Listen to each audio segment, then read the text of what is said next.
The moment Elena Voss found her father hanging in his study, she knew it was murder. The rope was tied wrong, the chair positioned at an impossible angle, and her father, a man who'd survived 3 tours in Afghanistan and built a tech empire from nothing, would never have chosen such a cowardly exit. But the police closed the case within 48 hours, citing depression and financial troubles, neither of which her father had ever shown signs of. And Elena stood alone at his funeral watching 3 men in expensive suits whisper to each other with barely concealed satisfaction. Marcus Chun, Richard Ashford, and David Sterling had been her father's business partners for 12 years. The founding members of Vertex Technologies alongside Thomas Voss. She'd grown up seeing these men at company parties, had called them uncle, had trusted them the way her father had.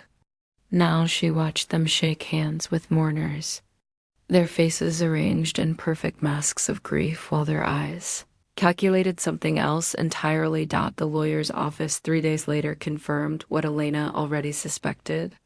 Her father's shares in Vertex had been diluted to nearly nothing through a series of complex transactions she didn't understand, executed in the months before his death. The company he'd built, the algorithms he'd designed, the patents with his name on them, all of it now belonged to Chen, Ashford, and Sterling in equal thirds. The lawyer, a nervous man named Patterson, kept apologizing and saying there was nothing to be done, that her father had signed everything himself. But Elena saw the tremor in his hands when she asked direct questions. She left that office with $17 in her bank account, a mortgaged house she couldn't afford, and a rage so pure it felt like ice in her veins.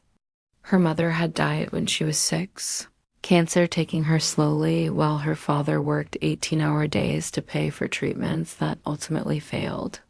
She'd been raised by nannies and boarding schools, always understanding that her father's distance came from love, from his desperate need to build something that would keep her secure forever. And these 3 men had taken that sacrifice and twisted it into their own fortune. Elena was 23, fresh out of Stanford with a degree in computer science and no job prospects in a market her father's former partners now controlled. She could have raged, could have gone to the media or hired investigators or screamed the truth from rooftops. Instead, she did something far more calculated. She began to research the sons of the men who'd killed her father. Marcus Chun had a boy named Julian, 26, working as a venture capitalist in San Francisco with his father's money and connections smoothing every path.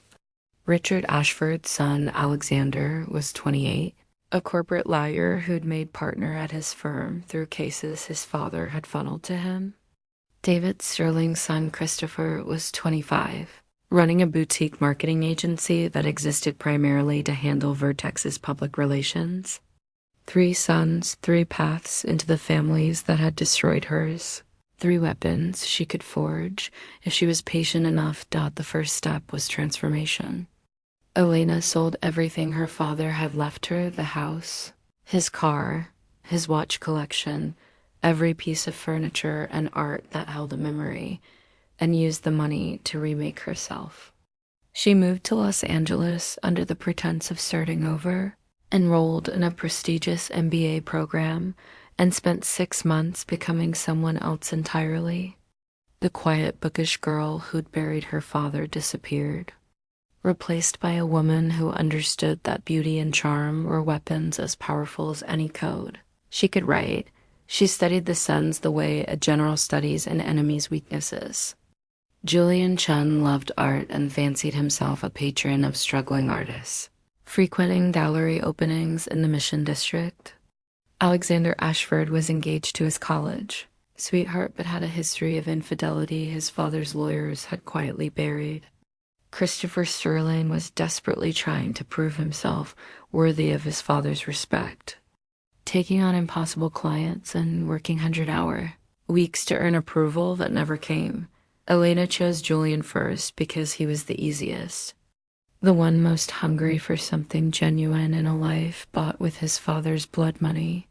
She engineered their meeting at a gallery showing in October, wearing a red dress and standing in front of a painting she'd researched thoroughly, knowing he'd donated money to the artist's previous show. When he approached her, she made it seem like his idea, like he'd discovered some brilliant mind who actually understood the neo-expressionist movement. Their first date was coffee that turned into dinner that turned into walking the city, streets until 3 in the morning, talking about everything except their families. Julian was handsome in a careful way, his features arranged just so, his clothes expensive but trying not to look it. He told her about his frustrations with venture capital, how every founder saw him as just a checkbook, never as someone with ideas worth hearing. Elena listened and sympathized and lied about her own past, creating a dead father who'd been a professor, a modest upbringing, student loans she was drowning under. She made Julian fall in love with the idea of rescuing her, of being the one person who saw past his father's money to the man beneath. Within 3 months, they were inseparable, and she'd moved into his Pack Heights apartment with its view of the Golden Gate and its smart home system she immediately began to understand and exploit. Julian introduced her to his father at a Vertex holiday party, and Elena shook Marcus, Chun's hand, and looked into the eyes of her father's murderer and smiled sweetly. Marcus barely noticed her. This pretty girl his son had found, just another in a long line of women Julian had dated before getting bored. But Elena noticed everything, the way Marcus checked his phone constantly, the subtle tension between him and his partners. The young programmer he pulled aside to berate in a hallway where he thought no one was watching. She began to understand the dynamics of Vertex from the inside, the fault lines between the 3 men who'd unified only long enough to eliminate her father, while playing the devoted girlfriend to Julian. Elena enrolled in night classes on corporate law and finance, subjects her computer science degree hadn't covered. She needed to understand not just the technical side of her father's company, but the legal structures that had been used to steal it. She found Patterson, the nervous lawyer, and took him to lunch under the pretense of needing advice for a school project.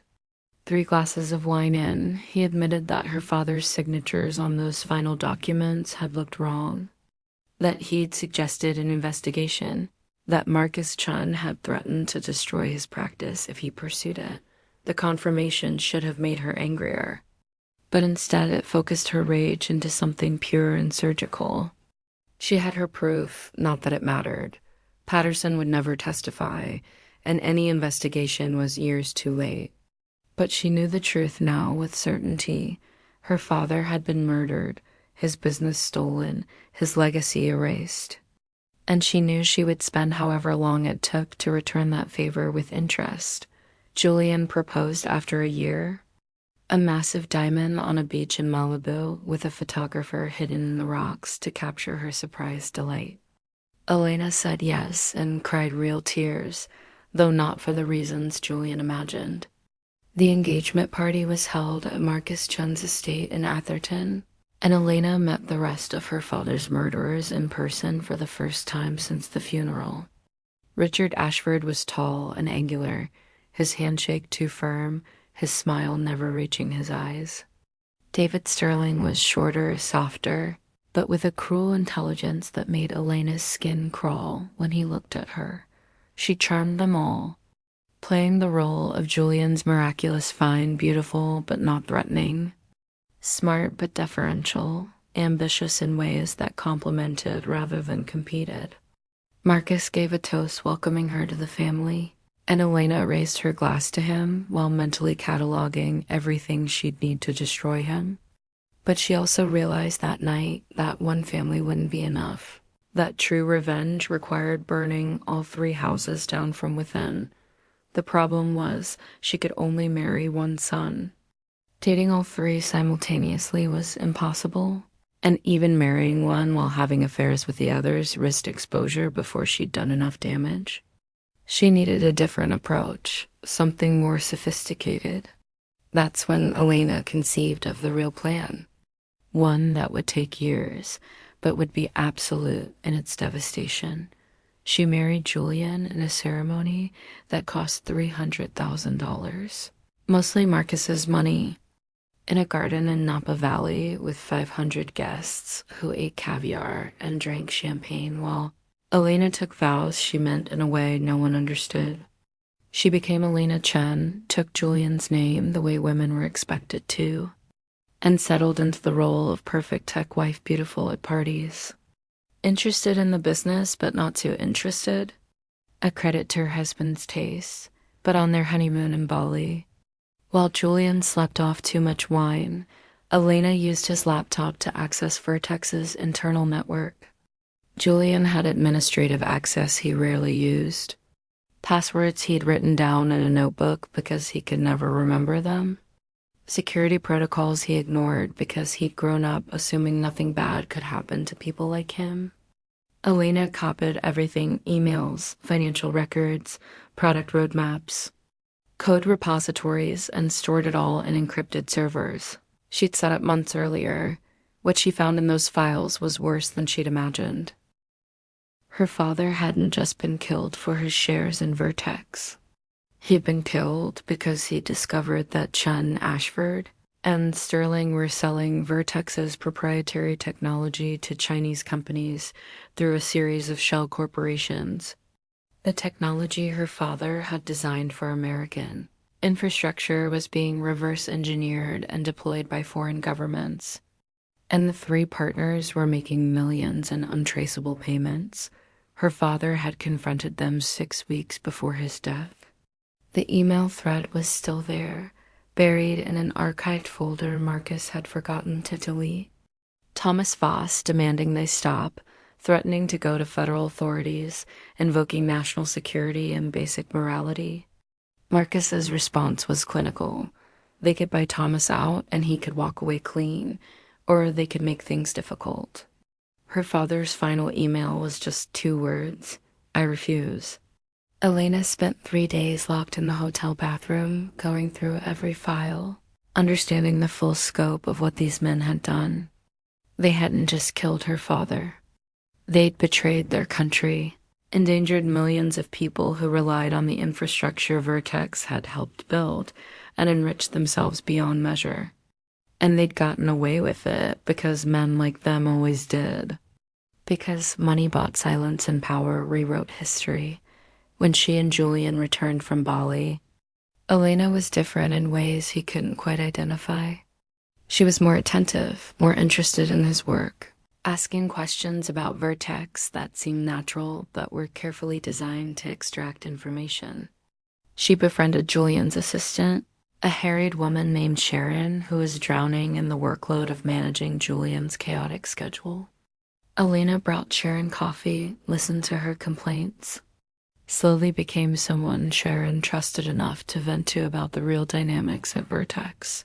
Through Sharon, Elena learned that the 3 partners barely tolerated each other anymore, that Marcus and Richard had screaming matches behind closed doors, that David was drinking heavily and making mistakes. The crime that had unified them was now a source of tension, each man paranoid that the others might betray him, might try to claim a larger share, might become a liability. Elena realized she didn't need to destroy them. She just needed to give them the tools to destroy each other. She started small. A comment to Julian about how his father seemed stressed. Didn't he think Marcus was working too hard, maybe making reckless decisions? Julian, dutiful son that he was, mentioned this to his father, who became paranoid that David or Richard had planted doubts through Elena. A casual observation to Sharon that some of the venture capital deals Julian was pursuing seemed to conflict with Vertex's interests, which Sharon mentioned to Marcus's executive assistant, which got back to Marcus, who confronted Julian in a screaming match Elena pretended not to overhear, but these were just practice. Small tremors before the earthquake.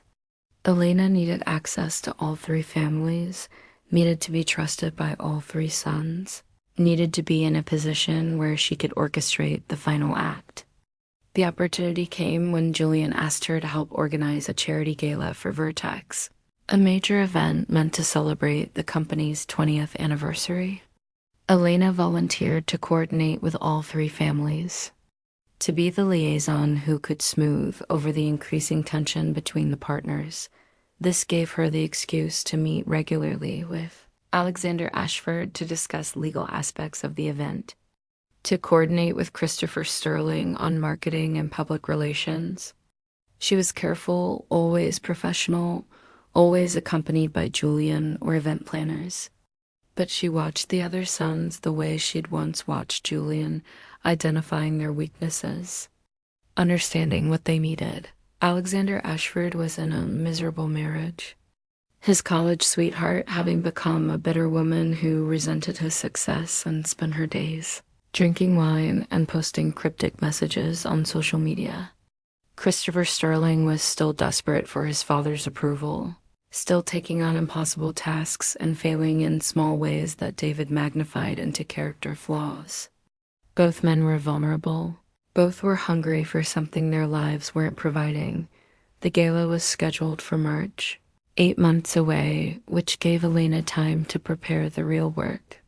She began having lunch with Alexander to discuss event logistics, meetings that stretched longer as he confided in her about his marriage troubles.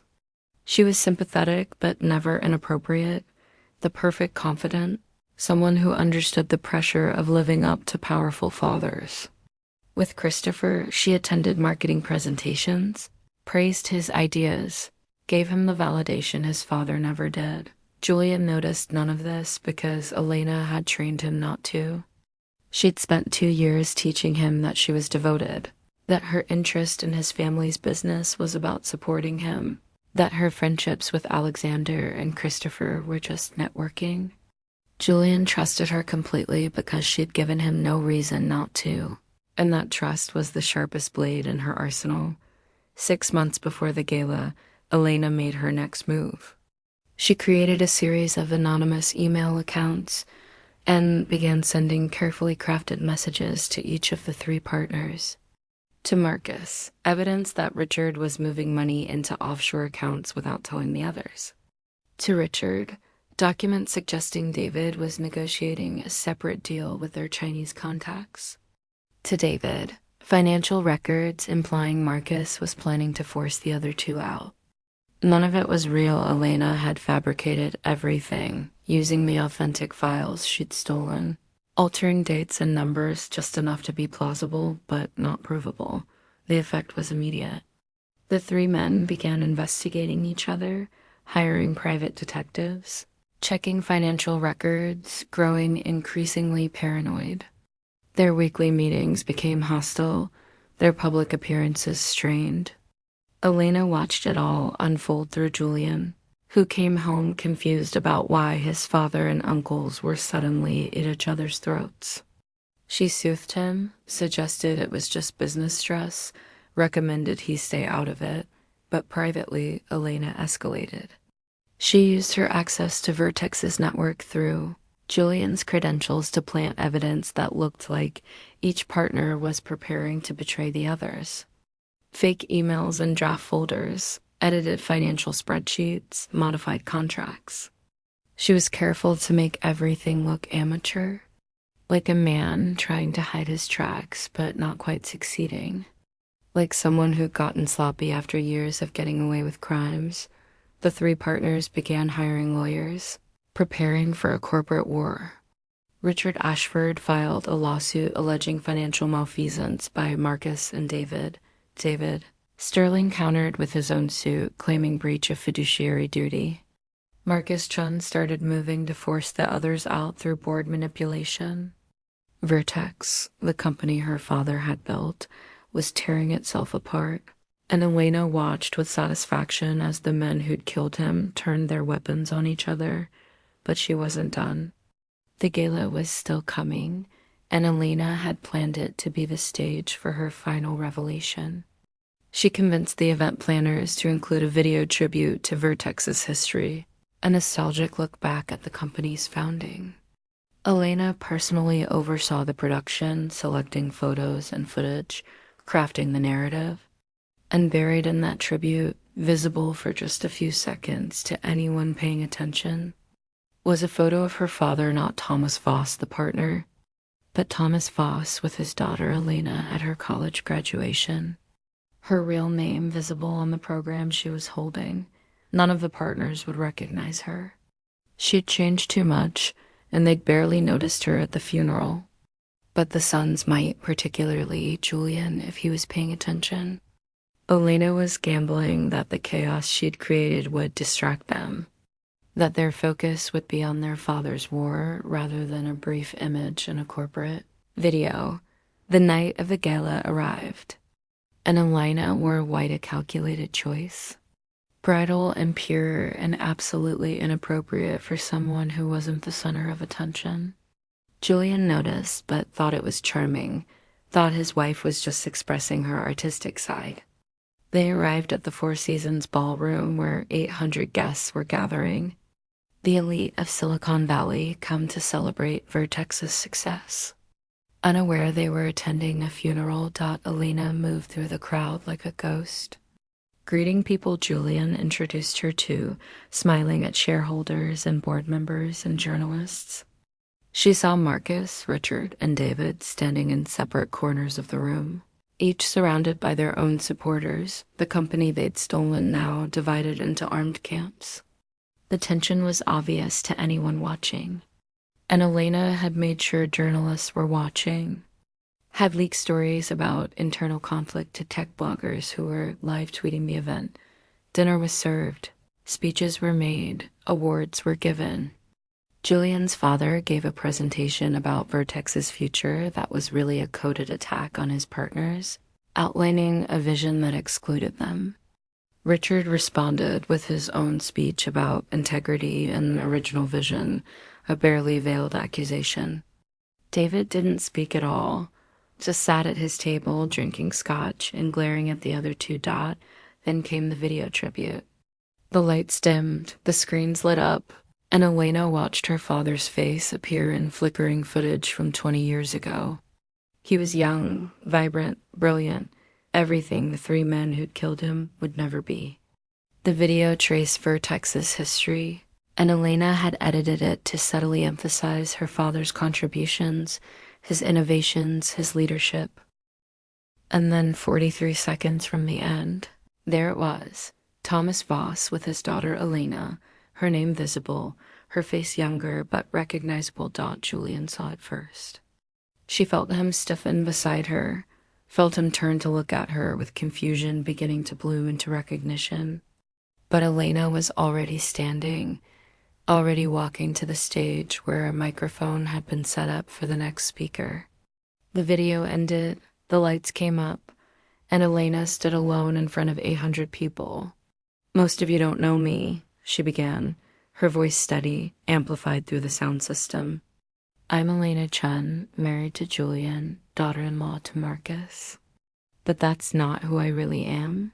She could see Julian standing now, see Marcus's face going pale, see the other two partners trying to understand what was happening.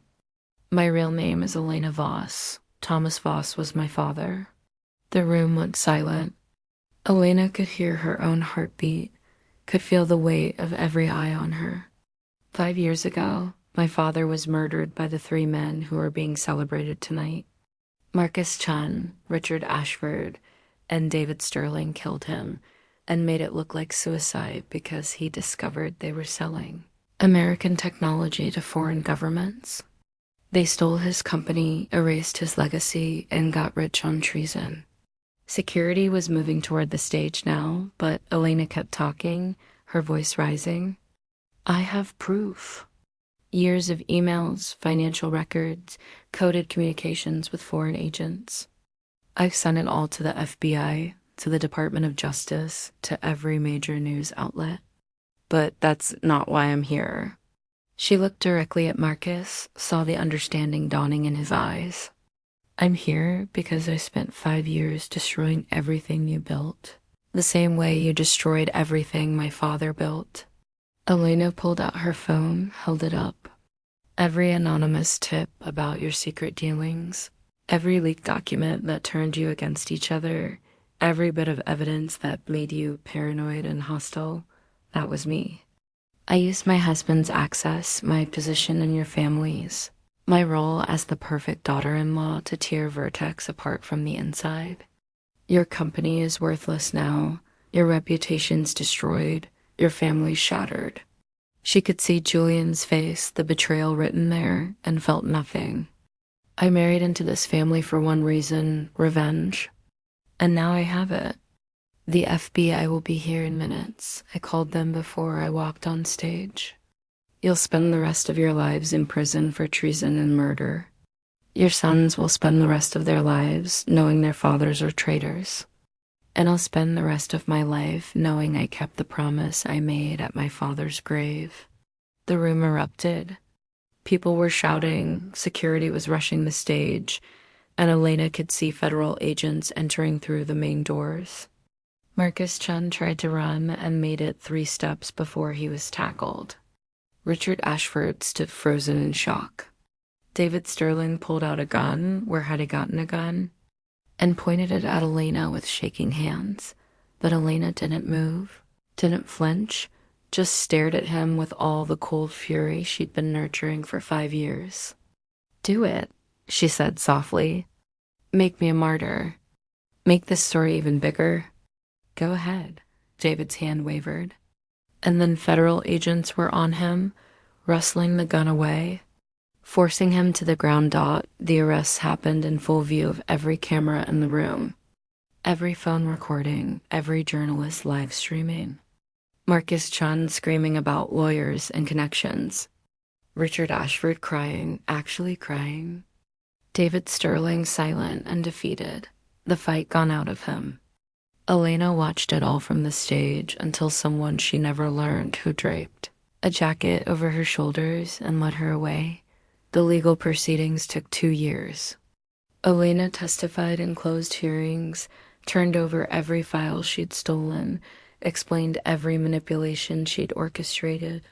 Her lawyers argued she'd committed crimes to fraud, identity theft, illegal surveillance, but the prosecution gave her immunity in exchange for her cooperation. The evidence she'd gathered was damning and comprehensive. Years of treason documented in detail. Marcus Chun, Richard Ashford, and David Sterling were each sentenced to 30 years in federal prison for espionage, conspiracy, and fraud. The murder charges couldn't be proven despite Elena's testimony. Too much time had passed. Too much evidence had been destroyed or lost. But 30 years was enough. They'd die in prison, all 3 of them, their fortunes seized, their families disgraced. Julian divorced her, of course. The papers were filed within a month of the arrest, their marriage annulled on grounds of fraud. Elena signed everything without contest, kept nothing from their years together. She saw him once more at a mediation session, and he looked at her with such hatred that she almost felt something. Almost. Alexander Ashford's wife left him, taking their children and his money. Christopher Sterling's marketing agency collapsed when every client abandoned him overnight. Both men were left with nothing but their father's crimes and their own humiliation. Elena had destroyed 3 families as thoroughly as they destroyed hers, and she felt no guilt, no regret, no second thoughts. The last act came 2 years after the gala, on the anniversary of her father's death.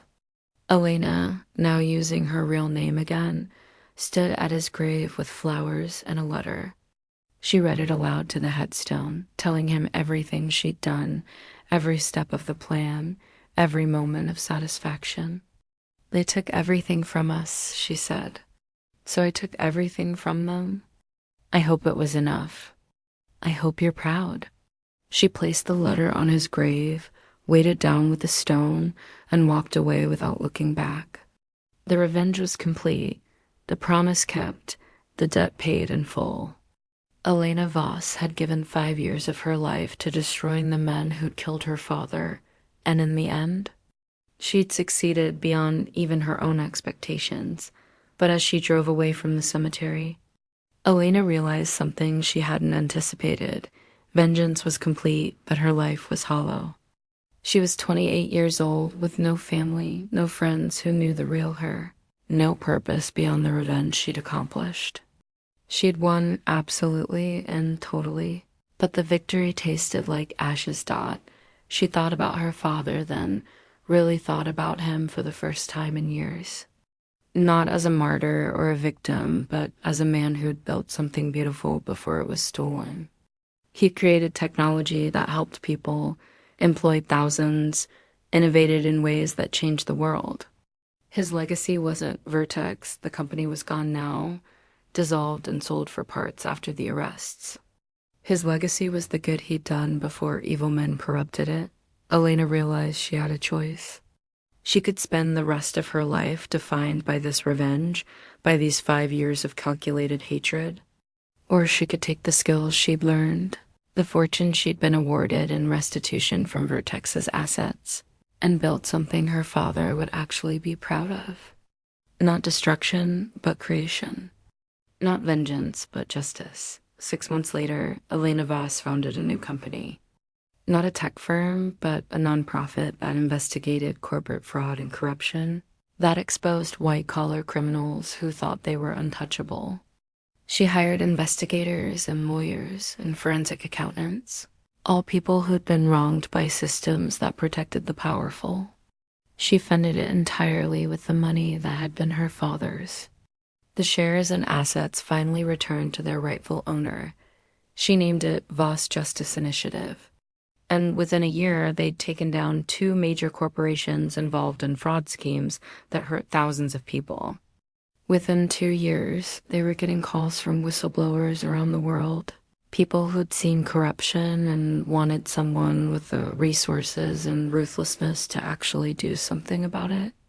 Elena hired some of those whistleblowers, built an organization that was feared by every boardroom in America, but she never forgot what she'd done to get there. Every morning, Elena looked in the mirror and saw the woman who'd spent 5 years lying to someone who loved her, who'd manipulated and destroyed without hesitation. She'd become the kind of person who could do terrible things for what she believed was right, and that scared her even as it empowered her. Julian contacted her once, 3 years after everything ended. He'd rebuilt his life, was working for a clean tech startup, had started dating someone new. He wanted to meet for coffee, wanted closure or answers, or maybe just to see if the woman he'd married had ever been real. Elena agreed, and they sat across from each other in a cafe in Palo Alto and talked like strangers. "Did you ever love me?" Julian asked finally. "Even a little? Or was it all just part of the plan?" Elena wanted to lie, wanted to give him something kind. But she owed him honesty now, after years of deception. "I don't know," she said. "There were moments I thought I could. Moments where I forgot what I was doing and just enjoyed being with you. But I never let myself really feel it. I couldn't afford to." Julian nodded like he'd expected that answer. "You destroyed my family," he said quietly. "My father, my whole life, everything I thought I knew. And the worst part is, you were right to do it. They were monsters, and I never saw it." He looked at her then, really looked at her. "But that doesn't make what you did to me okay. Using me, lying to me, making me love you when it was all fake." "I know," Elena said. "I'm sorry for that part. I'm sorry you got caught in it." And she meant it as much as she could mean anything anymore. Julian left after that, and Elena never saw him again, but she thought about him sometimes, about the collateral damage of her revenge, about whether the end had really justified the means.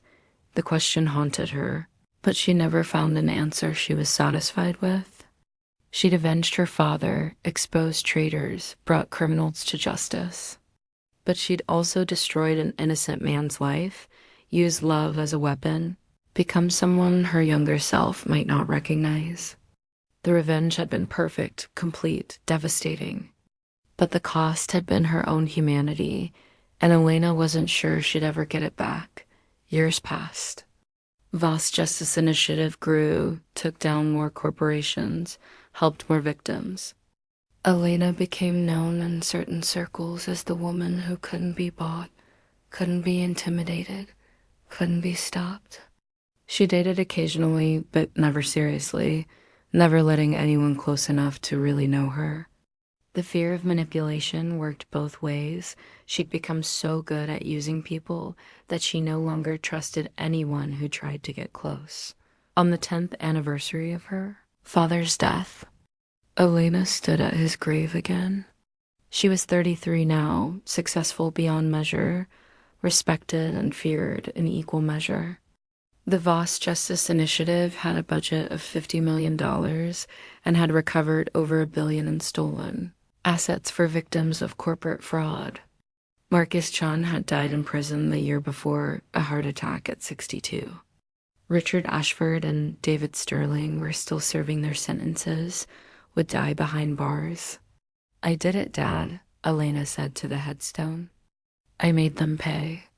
And then I made something good from it. I hope that's enough. I hope you understand why I had to." The wind rustled through the trees, and Elena imagined it was her father's answer, some forgiveness or understanding from beyond. But she knew that was just wishful thinking, just her own need for absolution. The truth was, her father would probably have been horrified by what she'd done.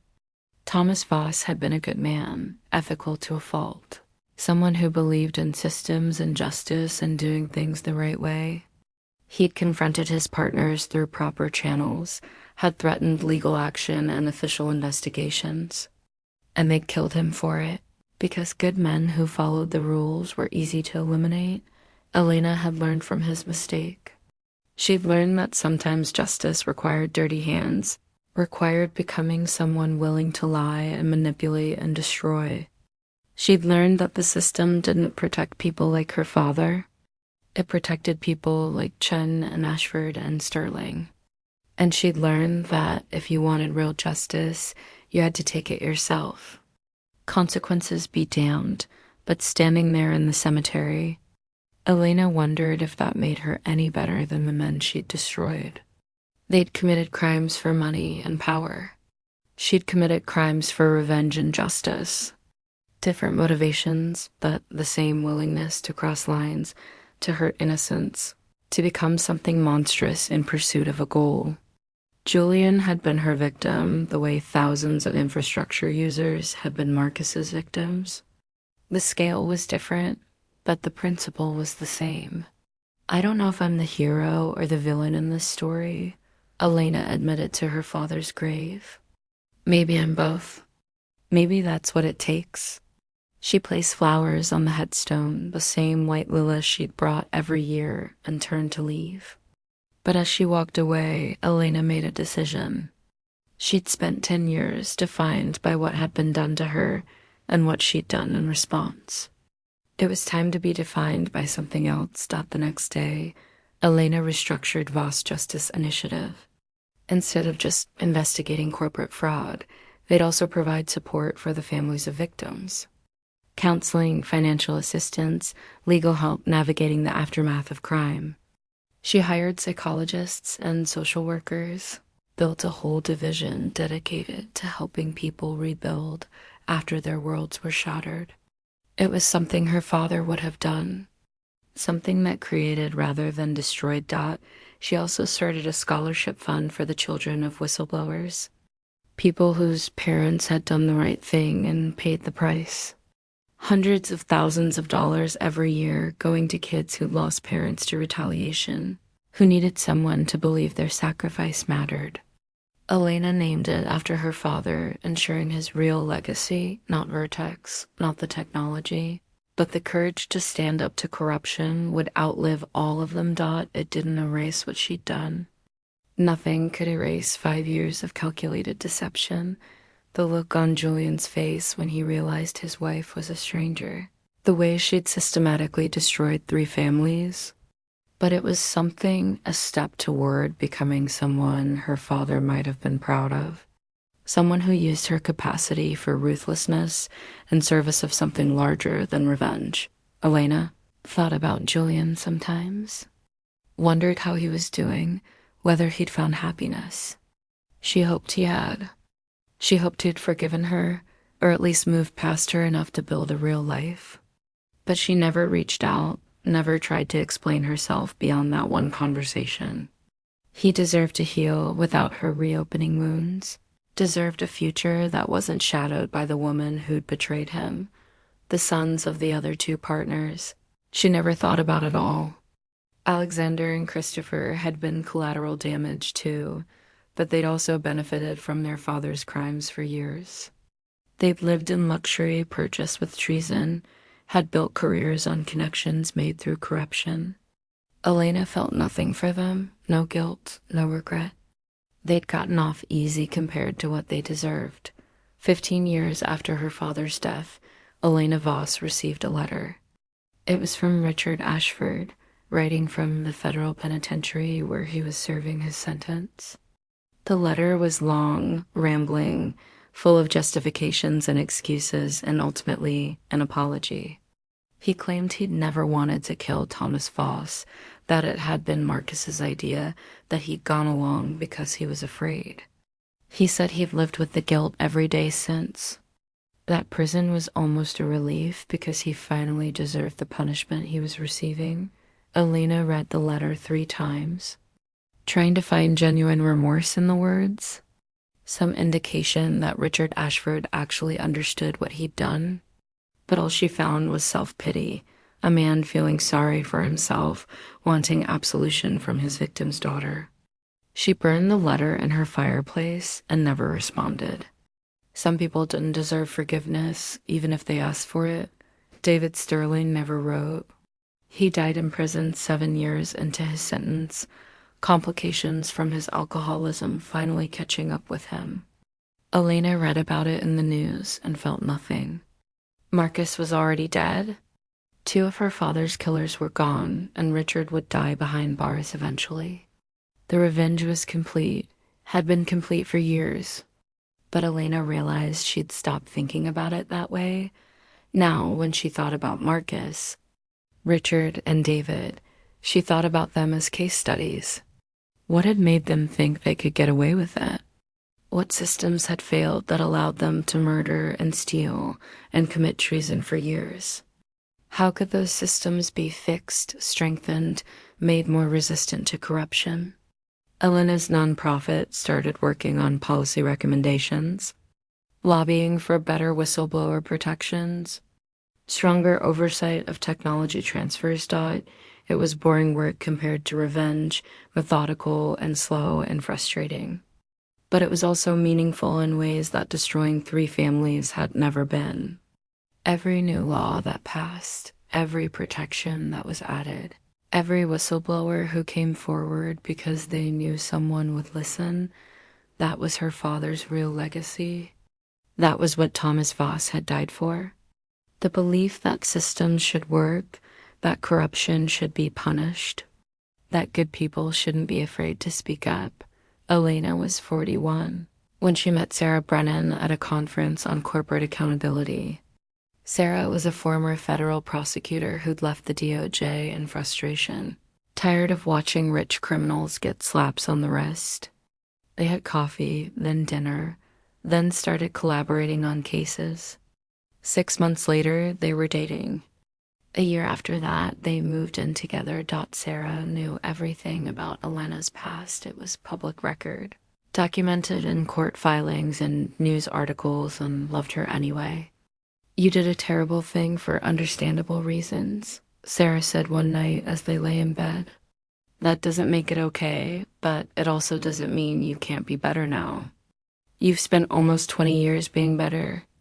At some point, you have to forgive yourself." "I don't know if I can," Elena said quietly. "And maybe that's the point. Maybe I'm not supposed to forgive myself."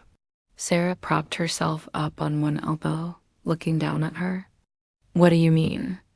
"The moment I forgive myself, the moment I decide it was all worth it and I'm at peace with what I did, that's when I become them." Chun, Ashford, Sterling, They all justified their crimes to themselves. They all slept fine at night because they believed they had good reasons. Elena stared at the ceiling. My punishment isn't prison. It's living with what I did, remembering Julian's face, knowing I used love as a weapon. If I let that go, I lose the only thing that keeps me human. Sarah was quiet for a long moment. That's a lonely way to live. Yes, Elena agreed. But it's the way I chose. They broke up 3 months later. Sarah wanted someone who could be fully present, who could build a future without the ghost of revenge haunting every moment. Elena understood and didn't fight it. She'd learned long ago that some prices couldn't be negotiated. 20 years after her father's death, Elena Voss stood in the visitor's room of FCI Victorville, waiting for Richard Ashford to shuffle in. He was 71 now, gray and diminished. The cancer eating him from the inside, visible in his hollow cheeks and yellowed eyes.